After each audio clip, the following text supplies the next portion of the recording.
What's going on, guys? We are officially 1 month into 2025 year, and it's been a pretty eventful month, to say the least. Most of it not in a good way. So I put together a list of the things that I think are going to be the biggest threats and the biggest things I'm going to focus on this year. And I figured I'd share this list with you. And none of this is meant to spread fear or scare you. It's just my observations for what I think are going to be problems this year. You guys can take this information and factor into your plans for 2025. So here's what I'm focusing on this year. I think the number one biggest problem that we're going to face in 2025 is actually going to be economic problems, okay? Or economic hardship. I'm not an economist, so take all this with a grain of salt. I'm just basing this off of everything, all the research I've been doing, right? Everything I've been reading. It appears that inflation is going to outpace wage growth significantly once again in 2025. And it's just going to continue to squeeze the working class and blue-collar people. I'm going to throw a chart up here for you guys. And this is the information that I have found for the projected 2025 inflation rates. Now, I put the chart together myself. I will link all of the sources where I got this information in the description below. So this chart represents basic living expenses that most Americans have. You can see the projected wage increase compared to the projected price increase. I'm not going to go through this whole thing, but essentially the green bar represents the expected wage growth, and then the yellow bars represent inflation that's not going to outpace wage growth, and the red bars show inflation that does outpace wage growth. And as you can see, there's a whole lot of red on that chart. A lot of people are already stretched pretty thin.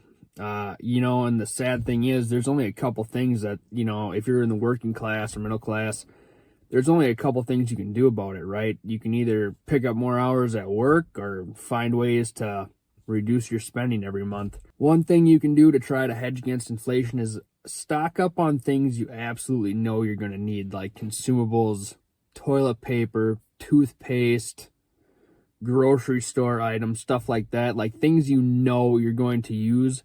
That is one decent way to try to hedge against inflation if you have the extra money laying around. Now, I think the second biggest threat we're going to face in 2025 is actually ecological disasters, right, and the weather. Now, in North Carolina alone, at the end of last year, there were over 100,000 homes severely damaged or destroyed by the weather, or whatever you want to blame, okay? That worked out to about 200,000 people in total just from Helene becoming essentially homeless. Tens of thousands of homes in Florida were destroyed, and we actually had severe flooding where I'm from here in the Midwest. It was historic. There were places that hadn't flooded for 100 years that people lost their homes.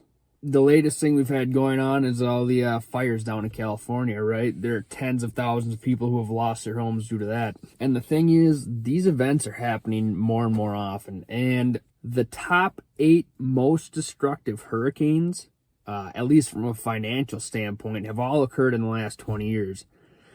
I get that people have different opinions as to what's going on here, right? But whether you believe it's climate change or not, something's like this is happening, right?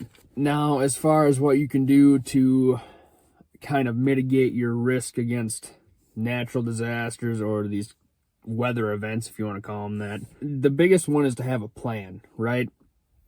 Try to plan out ahead of time where you're going to go if you have to evacuate. Figure out what roads you're going to take.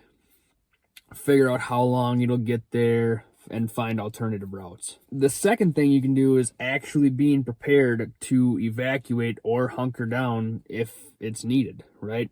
Now, personally, I'd recommend everybody being prepared for both bugging in and bugging out. And this whole thing has really changed my view on kind of preparedness in general.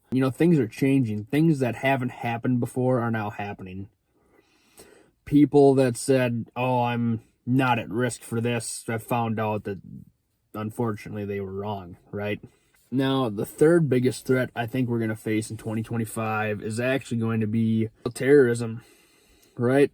January 1st of this year, we had a terrorist attack that resulted in the deaths of innocent civilians. There are millions of people that came up through the southern border that we have no idea what their background is, who they are, what their intentions are. And while most of them are normal people just trying to create a better life for themselves, we know for a fact that there were plenty of bad actors that came across as well, right? Now, the Department of Homeland Security reported last year that they are aware of 400 people currently in the U.S. who came over through known ISIS smuggling routes that came up through the southern border.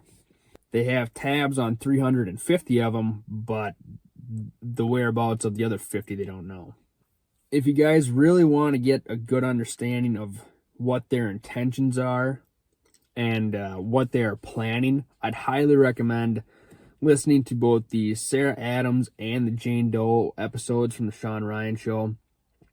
I get that podcasts aren't always the best source for news, but I think both of them are really credible. The numbers that they gave aren't very far off from what our own government is admitting they know about terrorists here.